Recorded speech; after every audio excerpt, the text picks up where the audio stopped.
Hello అండి, welcome to our channel ముద్దపప్పు. Okay, ఇవాళ మన రెసిపీ వచ్చేసి ఆనాటి అమ్మమ్మల ఉగ్గు. ఇది చాలా బాగా ఉపయోగపడుతుందండి మీ అందరికీ. వీడియో లాస్ట్ వరకు చూడండి. ఏ ఏజ్ పిల్లలకి ఎంత ఉగ్గు పెట్టాలి, ఎలా తయారు చేసుకోవాలని కూడా వివరంగా చెప్పాను. సరే, రెసిపీలకు వెళ్ళిపోదామండి. ముందుగా 1 కప్పు బియ్యాన్ని తీసుకోండి. దాన్ని సిమ్లో పెట్టేసి నెమ్మదిగా ఒక 5 నిమిషాల పాటు దాన్ని అలాగే వేగనివ్వండి. ఇప్పుడు దాన్ని పక్కన పెట్టేసుకోండి. అలాగే 1/4 కప్పు కందిపప్పును కూడా తీసుకోండి. చూడండి, కొలతలు గుర్తుపెట్టుకోండి. కప్పు రైస్, 1/4 కప్పు కందిపప్పు. ఈ కందిపప్పును కూడా చక్కగా ఎర్రగా వేగిలాగా వేయించుకోండి. ఎందుకంటే ఇది వేగిందంటే కొంచెం అరుగుదలకి బాగా ఉపయోగపడుతుంది. సరే, ఇప్పుడు దీన్ని కూడా ఎర్రగా వేయించుకుని పక్కన పెట్టేయండి. కరెక్ట్గా 8 బాదం పప్పులు వేసుకోండి. అలాగే ఒక 8 జీడిపప్పులు కూడా వేసుకోండి. 4 పిస్తా పప్పులు కూడా అందులో వేసేసుకోండి. అలాగే ఒక చెంచా గుమ్మడి గింజలు కూడా అందులో అలాగే వేసుకోండి. వేయించుకొని ఇవి కూడా పక్కన పెట్టుకోండి. ఇప్పుడు ఒక 1/2 స్పూన్ జీలకర్ర, అలాగే 1/2 స్పూను వాము కూడా వేసుకుని వాటిని కూడా దోరగా వేపేసేసుకొని వాటిని కూడా ఒక పక్కన పెట్టేసుకోండి. ఇప్పుడు ఈ వేయించినవన్నీ పళ్ళెంలో పోసి ముందుగా చల్లారనివ్వండి. ఇది నేను 6 to 8 months పిల్లలకి కొలత చెప్పానండి.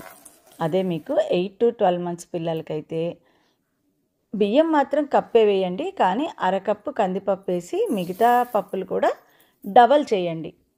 చేస్తే కరెక్ట్గా ఆ పిల్లలకి అది సరిపోతుంది. బియ్యం కొలత మార్చకుండా మిగతావన్నీ మాత్రం డబల్ వేసుకోండి. ఓకేనా? ఇప్పుడు ఇవన్నీ కలిపి చల్లారాక మంచిగా మిక్సీ పట్టేసేసుకొని పౌడర్ని తయారు చేసేసుకోండి. చూసారు కదా పౌడరు, ఇగో ఇలా ఉండాలి. మరీ మెత్తగా అయితే ఆడకండి. కొంచెం బరకగా ఉంటే పిల్లలకి కొంచెం తిండి ఎలా తినాలనేది కూడా ఇక్కడి నుంచి అలవాటు అవుతుంది. మనం ఒకేసారి అన్నం పెట్టే వరకు వాళ్ళకి తినడానికి రాదనమాట. సరే, ఉగ్గు ఎలా చేయాలో చూసేద్దాం రండి. పొయ్యి మీద కడాయి పెట్టేసుకొని అందులో 1 కప్పు నీళ్ళు పోసుకొని అందులోనే అలాగే ఒక 1 టేబుల్ స్పూను ఉగ్గు పొడి కూడా వేసేసుకుని అలాగా సిమ్లో పెట్టి కలుపుతూ ఉండండి. దగ్గర పడే వరకు, ఉండలు కడతాయి కాబట్టి. కొంచెం దగ్గర పడే వరకు అలా కలిపారనుకోండి, ఇంక అక్కడి నుంచి మనం కొంచెం నెమ్మదిగా అప్పుడప్పుడు కలుపుతూ ఉడకపెట్టచ్చు అనమాట. ఇది పిల్లలకి ఇప్పుడు 6 to 8 months అనుకోండి, ఈ కొలత పెట్టండి. అదే 8 to 12 months అనుకోండి, 2 కప్పులు నీళ్ళు పోసుకొని 2 చెంచాలు పౌడర్ వేసుకుంటే ఆ ఏజ్ పిల్లలకి అది సరిపోతుందన్నమాట. 6 to 8 months పిల్లలకైతే ఈవినింగ్ పెట్టకూడదండి, మార్నింగే పెట్టండి. అదే 8 to 12 months పిల్లలైతే చక్కగా మార్నింగ్ ఈవినింగ్ కూడా పెట్టచ్చు.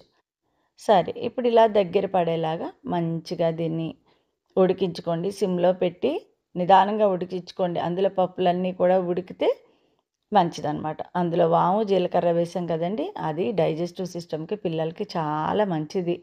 అలాగే ఆకలి పుట్టడానికి కూడా ఇది బాగా ఉపయోగపడుతుందన్నమాట.